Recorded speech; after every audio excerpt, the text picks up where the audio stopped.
মন্ত্রী আমাদের পাশে থাকে। আরে ও তো মোহর ছাড়া আর কিছুই চেনে না। ওকে খবর দিয়েছি এক্ষুনি এলো বলে। রাজামশাই, কৃষ্ণনগরের মন্ত্রী এসেছেন। ওকে ভেতরে পাঠিয়ে দাও। প্রণাম খাম্বাজরাজ। এ কি রানীমা, আপনি? আমি তোমাদের কৃষ্ণনগরের রানীমা নই, আমার নাম ললনা।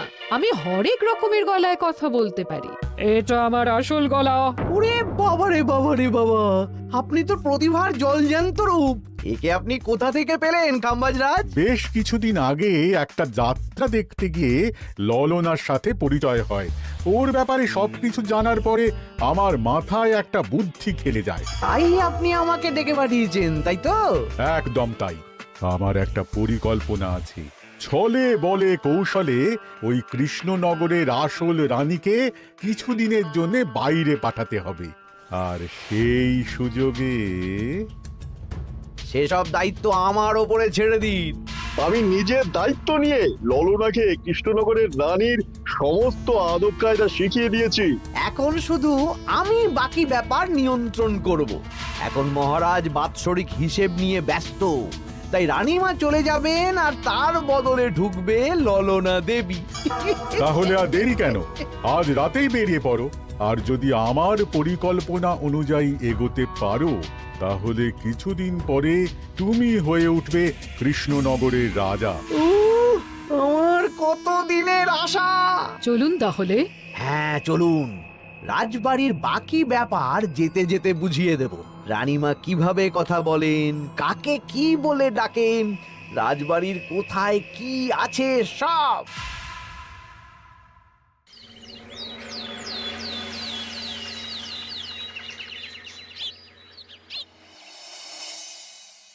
কি গো গিন্নি, জ্বরটা নেমেছে? এই জ্বরটা কমেছে, কিন্তু শরীরটা খুব দুর্বল গো। তুমি পারলে ভাতটা রান্না করে রাজবাড়ি যাও, আমি বেলার দিকে এই কিছু একটা তরকারি করব। না না গিন্নি, তোমাকে এই শরীরে রান্না করতে হবে না। আমি তরকারির সবজি কুটে রাখছি। হ্যাঁ, ওই পুটির মাকে বলে রাখবো, ও এসে রান্না করে দেবে। তাহলে তো ভালোই হয়। জ্বরে একেবারে শরীরটা দুর্বল করে দিয়েছে গো। হ্যাঁ, তুমি বিশ্রাম নাও গিন্নি, আমি রান্নাঘরে যাই। কি গোপাল আজকে এখনো এলো না? ও কোনোদিন সময় এসেছে মহারাজ? ওকে তাড়িয়ে আপনি একটা কাককে রাজসভায় রাখলেও সে সময়ে আসবে। আসলে গোপালের গিন্নির খুব জ্বর, আমি দেখে এসেছি। তাই হয়তো ওর গিন্নির সেবা শুশ্রূষা করতে গিয়ে গোপালের দেরি হচ্ছে। তোমাকে আর গোপালের হয়ে কাসুন্দি গাইতে হবে না। এই তোমরা থামো তো। একটু দেরি হয়ে গেল মহারাজ। আসলে গিন্নির খুব জ্বর, তাই কিছুটা রান্না করে এলাম। আচ্ছা আচ্ছা আচ্ছা, তা এখন তোমার গিন্নির শরীর কেমন আছে? আগের থেকে ভালো আছে মহারাজ, জ্বরটা কমেছে, কিন্তু শরীর খুব দুর্বল। বেশ বেশ, একটু যত্নআত্তি করো। যাই হোক, আজকে সারা বছরের খরচের হিসেব আর আগামী অর্থনৈতিক বছরের প্রকল্প নিয়ে আলোচনা হবে। আলোচনা শুরু করা হোক।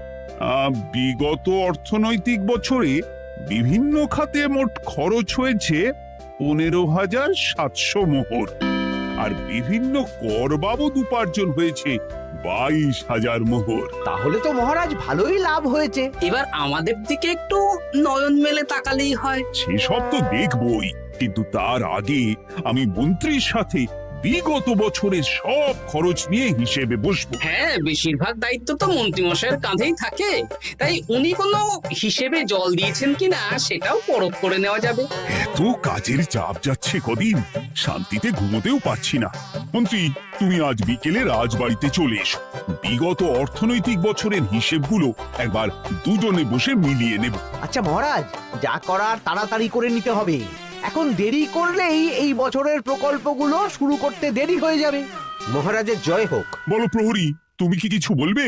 মহারাজ, একজন কালো চাদর মুড়ি দেওয়ার লোক এলেন আর আমার হাতে এই চিঠিটা ধরিয়ে দিয়ে চলে গেলেন। এই গরমে চাদর মুড়ি? অদ্ভুত লোকটা। কি রে বাবা? সর্বনাশ! কি হলো? তোমাদের রানীমার জ্যাঠামশাই খুব অসুস্থ, তাই পরিবারের সবার সাথে দেখা করতে চান। ও মা গো! আজ সভা এখানেই শেষ। এইবার শুরু হবে আসল খেলা। কি বলছেন মহারাজ? হ্যাঁ রানী, আমাকে এক্ষুনি জ্যাঠামশাইয়ের কাছে যাওয়ার বন্দোবস্ত করে দিন মহারাজ। কিন্তু রানী, তোমার জ্যাঠামশাইয়ের বাড়ি কৃষ্ণনগর থেকে ঘোড়ার গাড়িতে গেলেও তো 1.5 দিন সময় লেগে যাবে। এদিকে আমার এত কাজের চাপ। আপনি বরং কয়েকদিন পরে আসুন, আমাকে এক্ষুনি যেতে হবে মহারাজ। বেশ বেশ, আমি তোমার যাওয়ার ব্যবস্থা করছি। সাবধানে যেও রানী, আমি 2-3 দিনের মধ্যেই আসছি।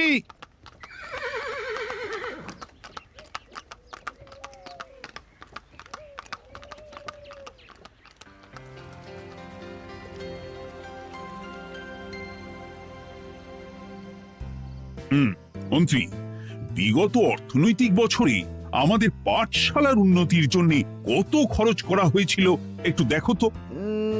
সব মিলিয়ে মোট 150 মোহর মহারাজ। কিন্তু আমার এখানে তো 170 মোহর দেখাচ্ছে। 170 মোহর? তা কি করে হয়? একই রানীমা, আপনি ঘোড়ার গাড়ি করে গেলেন আর হেঁটে চলে এলেন। সে আমার ব্যক্তিগত ব্যাপার, তুমি তোমার কাজ করো।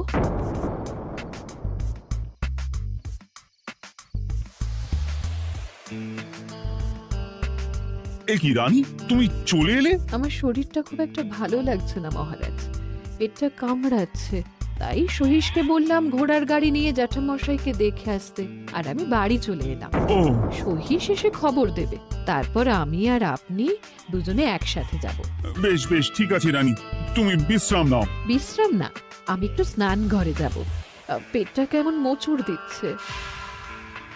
মহারাজ কিছুই বুঝতে পারেনি, মজা জমবে।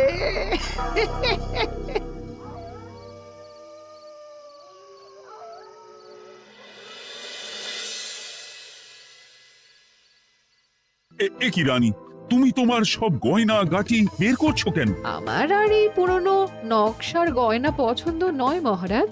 ভাবছি কালকে সকালবেলা এই গয়নাগুলো শ্যাকরাকে দিয়ে শহুরে নকশায় নতুন গয়না বানাবো। কিন্তু এগুলো তো তোমার সবই পছন্দের গয়না। কিন্তু মহারাজ, আমি ভেবে দেখলাম এই গয়নাগুলো সবই বড্ড ভারী গয়না।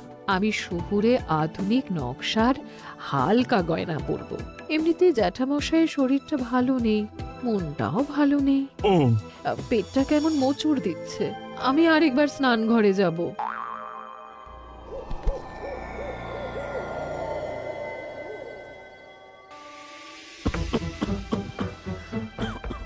ওই তো মন্ত্রী মশাই এসেছে।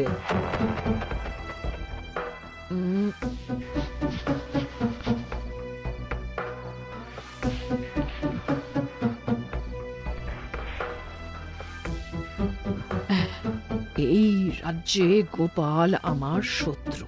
কালকে থেকে গোপালকে খাটাবে।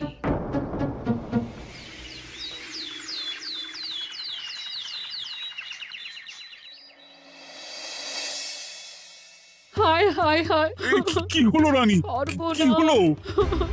গতকাল রাতে আমার সমস্ত গয়না চুরি হয়ে গেছে। হ্যাঁ? বলো কি প্রহরী? বলুন মহারাজ।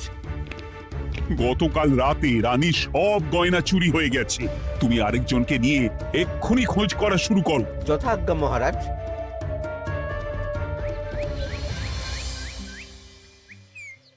আমার সব গয়না চুরি হয়ে গেল, এবার আমি কি করব? আরে রানী, তুমি কেঁদো না, সেই সকাল থেকে কেঁদেই চলেছো। আমি তো প্রহরীকে খোঁজ করতে পাঠিয়েছি। এই সব প্রহরী কর্মচারী কাউকে বিশ্বাস হয় না আমার। আজ থেকে সবাইকে ছুটি দিয়ে দেব। কি বলছো তুমি? সবাইকে ছুটি দিয়ে দিলে রাজবাড়ির কাজ কে করবে? কেন? আমাদের সবচেয়ে বিশ্বাসযোগ্য সভাসদ গোপাল আজ থেকে রাজবাড়ির সব কাজ গোপাল করবে। কি বলছো? আপনি কি বলতে চাইছেন? গোপাল বিশ্বাসযোগ্য না? হ্যাঁ, গোপাল আমার সবচেয়ে প্রিয়। ওর চেয়ে বিশ্বাসযোগ্য আর কেউ নেই। কিন্তু কোনো কিন্তু না, বলবেন আপনার আদেশ। এক্ষুনি গোপালকে ডেকে পাঠান। যেমন তোমার ইচ্ছে। গোপাল, গতকাল রাতে রানী সব গয়না চুরি হয়ে গেছে, তাও আবার ঘরের ভেতর থেকে। আমি চাই তোমার মতো বিশ্বাসযোগ্য লোকই রাজবাড়ির সমস্ত কাজ করুক। মানেটা ঠিক বুঝতে পারলাম না রানীমা। মানে আমি রাজবাড়ির বেশিরভাগ কর্মচারীকে ছুটি দিয়ে দিচ্ছি, তার বদলে রাজবাড়ির কাজ করবে তুমি। কিন্তু কোনো কিন্তু না। রাজসভার ভাড়ামো অনেক হয়েছে, এবার থেকে তোমার কাজ বাসন মাজা, ঘর মোছা, কাপড় কাচা, পুরো রাজবাড়ি ঝাঁট দিয়ে পরিষ্কার করা। এই সেরেছে। যাও, রান্নাঘর থেকে বাসন নিয়ে পুকুর পাড়ে গিয়ে বাসন মাজবে। এ কি গোপাল, রাজসভা থেকে সোজা পুকুর পাড়ে? এ কি হয়েছে নাকি? খুব হাসি পাচ্ছে না? হাসি তো পাবেই, নতুন রানীমা আসার পরে তোমার এই হাল করে ছেড়ে দিল। নতুন রানীমা? না, আসলে ঘটা বলতে চাইছে রানীমা তোমাকে নতুন চাকরি দিয়ে এই হাল করলো। ও যা হয়েছে ভালো হয়েছে, আমার পেছনে না লেগে নিজের কাজ করুন যান। কোথায় কি বলতে হয় জানিস না নাকি? অভ্যেস নেই তো, তাই মুখ ফসকে বেরিয়ে গেছে।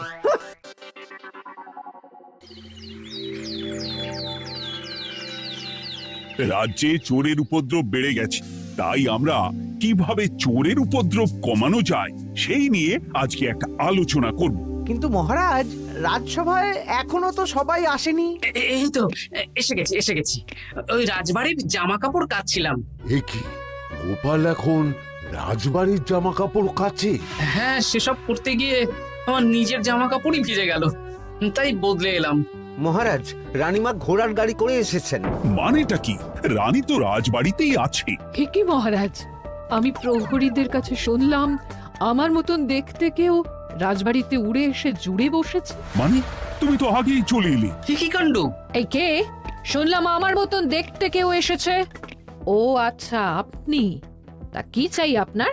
বোঝো কাণ্ড, একরকম দেখতে একরকম গলা, এ বলে আমি আসল, ও বলে আমি। হায় হায় হায়, আসল নকল বোঝাই দায়। একটা নয়, দুটো রানী। আমার জ্যাঠামশাই একদম সুস্থ। এই মহিলা নিশ্চয়ই ভুয়ো চিঠি দিয়ে নিজের রাজবাড়িতে ঢোকার সুযোগ খুঁজছিল। একদম বাজে কথা বলবেন না। আপনি কে সত্যি করে বলুন। সমস্যা সমস্যা, ঘোর সমস্যা। আমার কোনো পাণ্ডিত্য দিয়ে বুঝতে পারছি না কে আসল আর কে নকল। আমি আসল, বিশ্বাস করুন। আমি তো এইমাত্র এলাম। না, আপনি নকল, আমি আসল। কিভাবে বুঝবো? আমি বলবো মহারাজ, এই যে এই রানী আসল। হ্যাঁ, কিন্তু মন্ত্রীমশাই, আপনি কি করে বুঝলেন? না মানে এই রানীমা তোমার উপরে এত ভরসা করে রাজবাড়ির কাজ করাচ্ছেন, কাউকে বিশ্বাস করেননি, একমাত্র তোমাকে বিশ্বাস করেছেন। এত ভালোবাসা, এত বিশ্বাস কার থাকতে পারে বলো?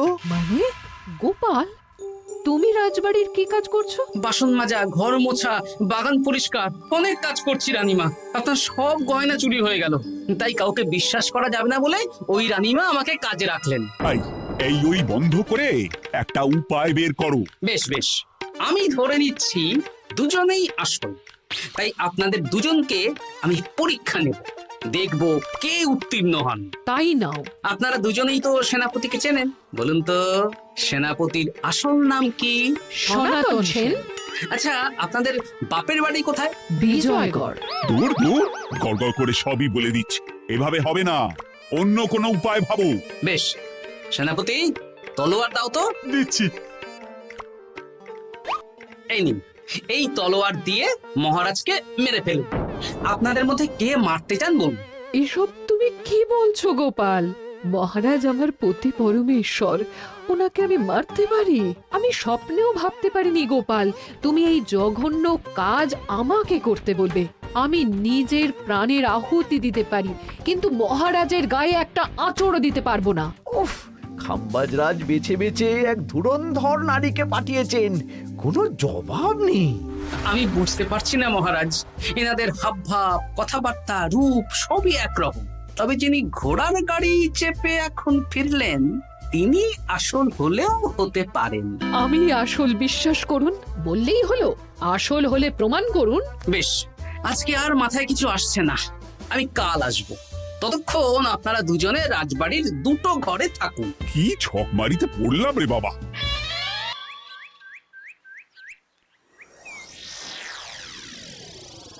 ললনা একদম তৈরি হয়ে এসেছে। দারুণ মজা হচ্ছে বলুন। এবার শুধু একবার আসল রানীকে সরিয়ে ললনা যদি রানী হয়ে যায়, তাহলে রানীর গয়নার মতন সব আমার হাতে চলে আসবে। তারপর কি হবে? তারপর ধীরে ধীরে মহারাজকেও কায়দা করে সরিয়ে দেব, আর খাম্বাজ রাজ আর আমি এই দুজনে মিলে এই রাজ্য চালাবো। কি বুদ্ধি আপনার মাথায়।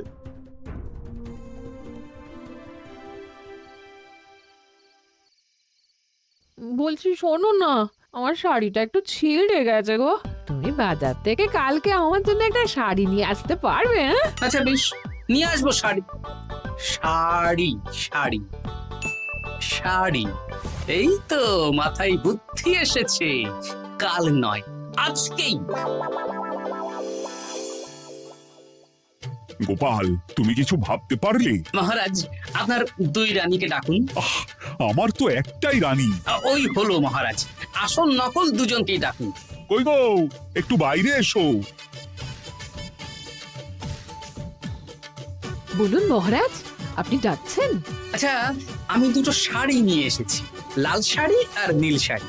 এই দুটোই মন্ত্রপুত শাড়ি, এক সিদ্ধ পুরুষ দিয়েছেন। কে তিনি?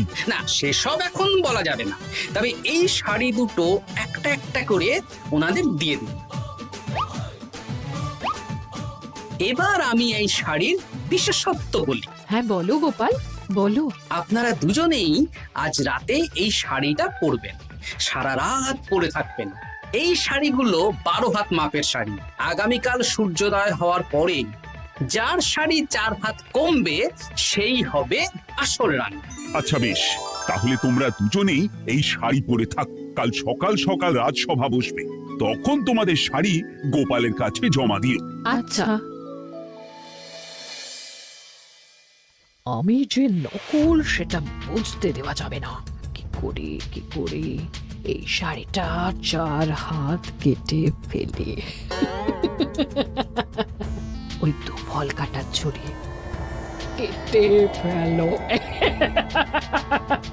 কালকে আবার মজা হবে।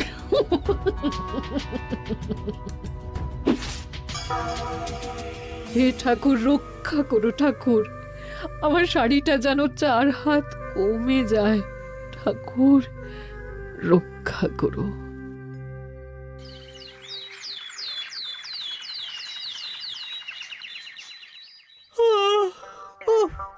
এত সকাল সকাল রাজসভা, দূর, ভালো করে ঘুমটাও হলো না। আমি তো ঘুমোইনি, চিন্তায় ঘুমই আসেনি। কই গো, তোমরা এসো। এই নিন আমার শাড়ি, এবার মেপে দেখুন, এটা 4 হাত কমে গেছে। এই দেখুন মহারাজ, বিশ্বাস করুন আমি আসল, কিন্তু এই শাড়িটা সারা রাত পরে থাকা সত্ত্বেও 4 হাত তো দূর, 4 আঙুলও কমেনি। লাল শাড়িটাই ছোট মনে হচ্ছে। তাহলে তুমি আসল? উফ, বাবা, বাঁচা গেল। আয়, কে আছো? এই নকল রানীকে কারাগারে বন্দি করো। দাঁড়ান মহারাজ, বন্দি করতে হলে যার শাড়ি 4 হাত কমে গেছে তাকে বন্দি করুন। কেন? আমার শাড়ি তো 4 হাত কমে গেছে, শর্ত অনুযায়ী যে আসল তার শাড়ি তো 4 হাত কমবে না। আপনি ধরা পড়ে গেছেন নতুন রানীমা। এগুলো কোনো মন্ত্রপুত শাড়ি নয়, এগুলো আমার পরিকল্পনার প্যাচ। আপনি নিশ্চয়ই নিজেকে আসল প্রমাণ করার জন্য শাড়িটা কেটেছেন। না মানে, না না না, তাহলে কমলো কি করে? না মানে হয়ে গেল। সত্যি গোপাল, তোমার বুদ্ধির জবাব নেই। গোপাল, তুমি আমাকে বাঁচালে। এই যে নতুন রানীমা, চুপ করে কেন? ওকে আমি কারাগারে গিয়ে বেত মারছি, তাহলেই সব বলবে। বল, কে তুই বল? আসলে মানে আমার নাম ললনা, আমি যাত্রাপালা করি, অনেক রকম গলায় কথা বলতে পারি। কদিন আগে খাম্বাজ রাজ আর এই মন্ত্রী মশাই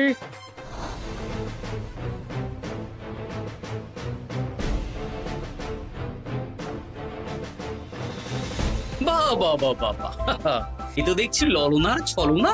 তার মানে রানীমার গয়না ওগুলো তো সব মন্ত্রীকে দিয়েছি, জানলা দিয়ে কাপড়ে পেঁচিয়ে নামিয়ে দিয়েছি। মন্ত্রী, তোমাকে আমি শুলে চড়াবো। ভুল হয়ে গেছে মহারাজ, আমাকে ক্ষমা করুন।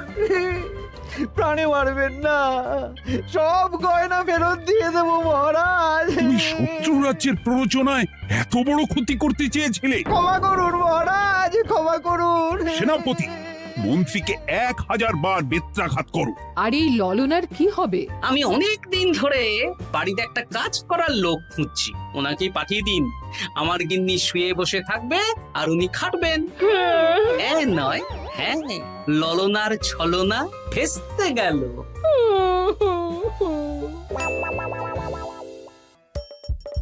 হাসির রাজা, জ্ঞানের রাজা, রসিক রাজা।